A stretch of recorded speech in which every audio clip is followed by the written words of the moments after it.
So a couple of days ago I got invited by the nice folks from Blizzard to come on down and get my hands on the console version of Overwatch. First new franchise to come out of Blizzard in well over a decade. Now full disclosure, I've played Blizzard games since I knew how to spit. I have the insignia of the Horde tattooed on my back and I'm currently battling a crippling Hearthstone addiction. Be advised that these opinions are coming from a self-diagnosed Blizzard fanboy. If you were to tally up the amount of time and money I've sunk into Blizzard's various franchises, you'd see stats comparable to the kind of resources it takes to mobilise the army of Poland. So bear in mind this play session was preaching to the already converted. Alright, cool. So, sorted. What's Overwatch? The best way that I can think of to describe it is it's a team-based hero shooter that combines the design principles of both Team Fortress 2 and MOBAs like League of Legends or Dota. Teams of 6 players select from an array of colourful and varied hero characters that come equipped with a set of attributes, weapons and abilities specific to that character alone. The idea is for each hero to feel entirely distinctive from the other, while simultaneously having abilities that are at their most effective when working in concert with the other characters as you battle it out for supremacy over certain objectives. So you start to see echoes of this notion from even in the character selection screen. The range of 21 hero characters are divided into 5 subcategories, like offense, defensive, support, tank, etc. The synergy of a team's hero comp is normally the key to victory. Choose the right heroes to counter the other team, take advantage of the maps, you win the game. In theory, as long as you can land your skill shots. Christ. So we got to run around at least 3 maps while I was there, and Overwatch's vibrant and caricatured art style and the colour palette, combined with some smart level design, gave each map its own character. If memory serves, there'll be at least 10 maps at time of release.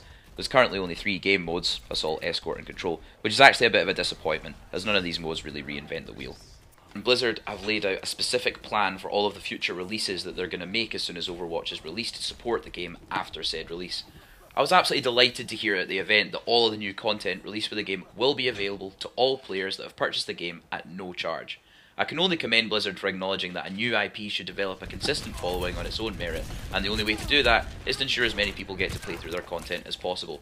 I think it'd be easy to just assume that folk would fork out the cash for new content based purely on the reputation Blizzard enjoys.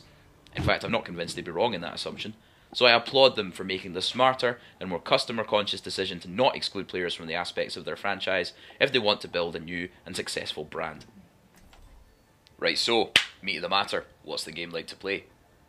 Playing Overwatch is like mainlining Smiles. It's frantic, colourful, breathless, and just instantly fun. The stars of the show are ultimately the heroes themselves, each one brimming with character and personality in both their visual design and their mechanics. I can honestly say that there's something to suit everyone's playstyle in there. Characters like Winston leap into the fray directly, harassing people with a Tesla cannon, or just getting rinsed by 4 people at once. Jesus, look at that. Roadhog here displays his heroes by throwing out a hook and dragging them out of position. Bastion turns himself into a turret to defend one area or create choke points. The snipers, builders, turrets, tanks, healers, teleporters, fucking ninjas, they have you covered.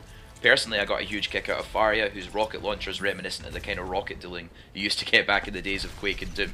Big nostalgia trip, man. Each character has only one weapon with 2 firing modes, but that's actually fine, because at any time in the spawning area, you can switch your hero instantly. This is where the complexity of each match's meta comes into play. Both teams are dynamically switching their hero comps on the fly to try and counter the opposing team in any given situation. Beyond trying to counter heroes directly, there's also other things to consider, like, for example, sure, there's 5 defensive heroes, right? But some of those defensive heroes are better suited to holding certain map points than others. Bastion commands corridors, but what about when verticality is introduced to the map, stages with higher rooftops and elevations? Then the Widowmaker is the better option. By the end of the play session, we were starting to get the hang of it, and I'd gotten a taste of actually how easily accessible this game appeared, but how infinitely deep and complex it actually could be, and it made me excited to see this game played at higher skill levels. The modus operandi of Blizzard has always been to take a pre-existing idea, then refine, iterate, and then release a product that ends up completely encapsulating that idea. It upends the market completely, and it ends up becoming the defining standard of that particular genre. Blizzard has an outstanding track record for this. Now, I don't necessarily know whether Overwatch is going to be like that for the MOBA shooter, because the MOBA shooter is very much an emergent genre. But look at something like World of Warcraft or StarCraft, Hearthstone. All of these things have come to encapsulate the genres in which they inhabit, and they all did those by utilising a simple mantra, and this is something that I can see is definitely at the core of Overwatch's entire design philosophy, which is simple to learn, hard to master. to make a deep game that is so accessible and so easy that gamers immediately get the sense of fun from the game as soon as they pick up the control, and yet they're still learning things about the game 2, 3, 4 years after release. And there's little touches here, and you can see how Blizzard are actually utilising that veterancy and accessibility in their design. Look at this, for example. Particularly good is the character selection screen. It provides helpful tips to your team in how to better create a more balanced composition that dynamically react to your choices. So a new player doesn't necessarily know from the outset what hero does what, and will struggle to appropriately fill the gaps in their team's lineup, which limits their effectiveness and could create toxicity to new players. Blizzard shows that they are the kings of accessibility by creating such an elegant and easily understood solution to this problem that I haven't seen before, at least not this well implemented. If I had any concerns, it would be Overwatch's replayability. So there's other genre entries on the market, like Team Fortress 2 and Battleborn, and they use some form of progression or looting system to keep players playing the game. This does have its own problems because if it's poorly implemented, it gives veteran players too great an advantage in addition to their experience over new players, which will lead to less growth among the player base because newbies will just get their shit wrecked too many times in the first few hours and they end up getting discouraged. Now Overwatch sidesteps this problem because it doesn't have a reward system or a progression system. Well, at least the hands-on didn't show anything like that.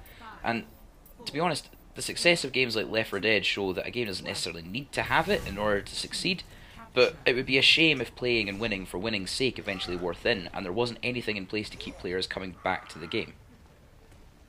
I remember reading that Chris Metzen of Blizzard, when he was asked about the decision to not include a traditional deathmatch mode in Overwatch, he said that it came down to whether it's even possible to build a shooter that doesn't feel cynical. It doesn't feel cruel, it doesn't feel nasty. Can you build one that really promotes teamwork and relationships and having fun with your friends and not getting killed by some cheap mechanism? It's a hard sell, but I can tell you from all the smiles in that room, Overwatch may have cracked it. So if you're tired of the grim cynicism of modern FPSs and you're wistfully recalling when shooters were a fireworks display of bullets and rockets and magic and particle effects, then keep an eye out for Overwatch on the 24th of May. I mean, look at this, man. It's just fun. Sometimes that really is all you need.